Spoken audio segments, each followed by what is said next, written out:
إعدادية المحمودية الأدبية البنين، أهلا وسهلا بكم في أول درس إلكتروني لمادة الرياضيات للصف السادس الأدبي للعام الدراسي 2021.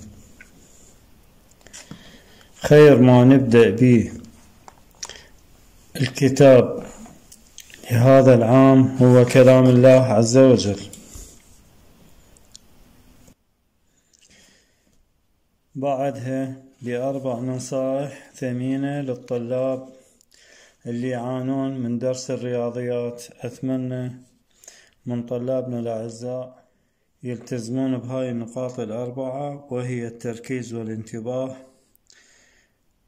للمدرس أثناء شرح الدرس. ثاني شيء الاستفسار والسؤال عما لا يفهمه الطالب. ثالث شيء حل التمارين التي تعطى من قبل المدرس، ومراجعة الدرس في نفس اليوم وعدم التأجيل. طبعا أهم هاي النصائح هو اللي موجود بين قوسين: الرياضيات ورقة وقلم باستمرار. نبدأ على بركة الله بالفصل الأول. طبعا الفصل الأول من الفصول المهمة جدا. ليش؟ لأنه مفتاح نجاح أي طالب في مادة الرياضيات هو الفصل الأول، بمواضيع مهمة هي طرق العد أو طرائق العد، الفكتوريا والتباديل عبارة عن موضوع واحد، التوافيق ومبرهنة ذات الحدين. طبعا من راح نبدأ بالشرح؟ مثلا ناخذ طرائق العد. طرائق العد عندنا ثلاث حالات. أول حالة تخص محلات أو أزياء شخص أو أزياء بنت أو محل ساعات أو محل دراجات أو محل كهربائيات. الحالة الثانية هي عبارة عن مجاميع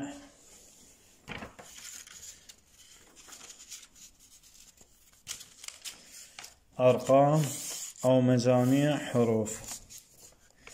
الحالة الثالثة هي اللي بيها عبارة أكبر أو أصغر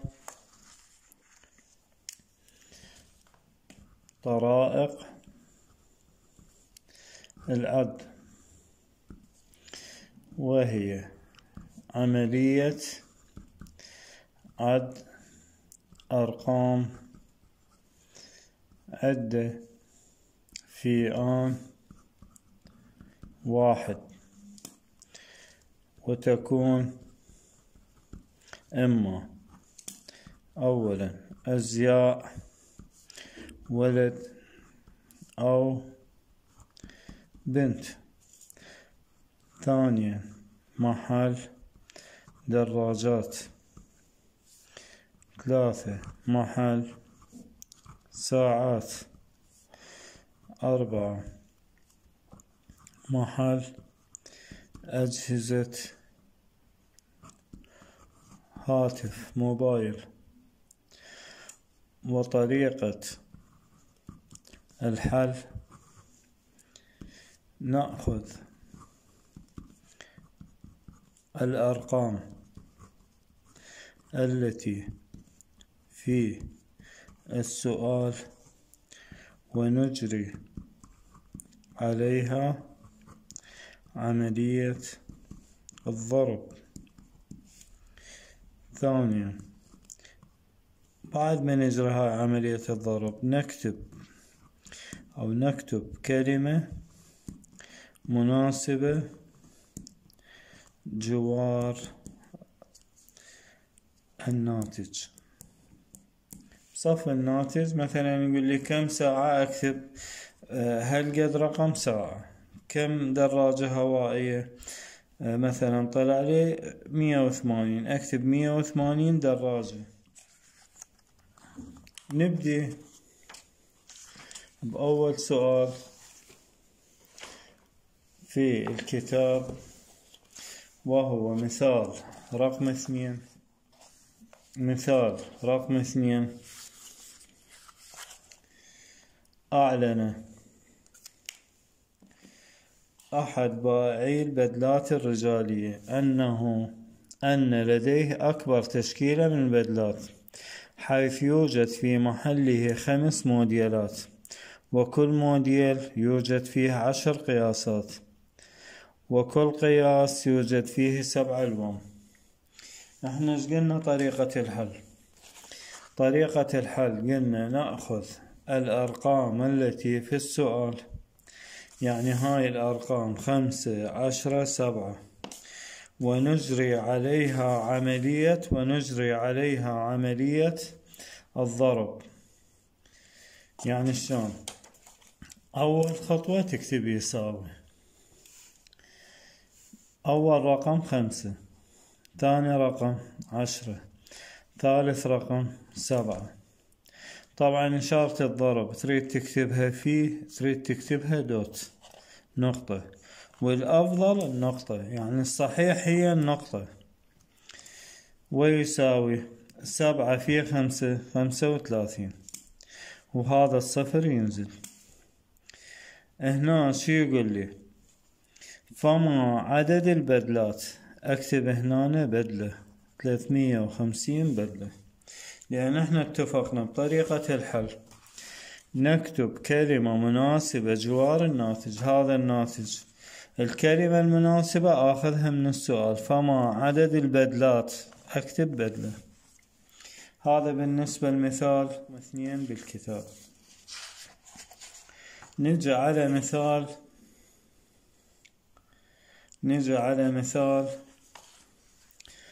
مثال رقم 5 بالكتاب.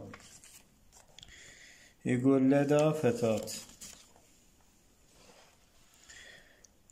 6 قمصان مختلفة الألوان، 7 تنورات مختلفة، 4 أحذية مختلفة، فبكم زي؟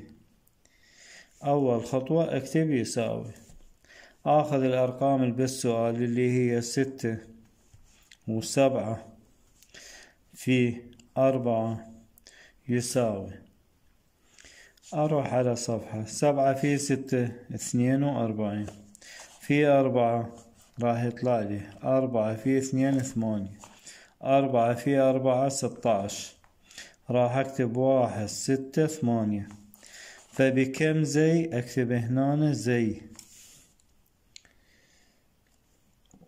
بعد غير سؤال السؤال اللي موجود بالتمارين مباشرة بعدها بورقة. يقول لدى أحمد 5 سترات مختلفة، 6 بنطلونات مختلفة، 8 قمصان مختلفة، فبكم زي ممكن أن يظهر سترة وبنطلون وقميص؟ 5 سترة، بنطلون 6، 8 قمصان. أول ما أكتب يساوي، أكتب 5 في 6 في 8، ايش راح يصير عندي؟ 5 في 8 40، ايش بقى عندي؟ 6. هذا الصفر ينزل هنا، 6 في 4 24. يقول فبكم زي؟ اكتب هنا زي.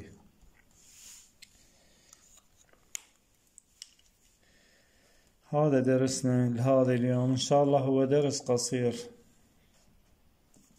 اليوم الدرس قصير، يعني ما عندنا بيه فد معلومات مهمة. أتمنى أن ينال رضاكم.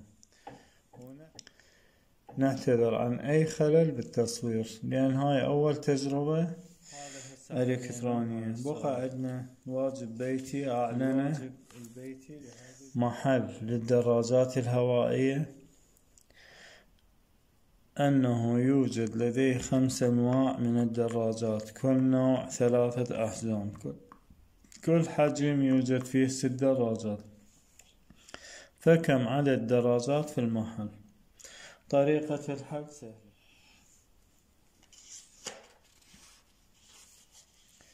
بقى عندنا الواجب البيتي.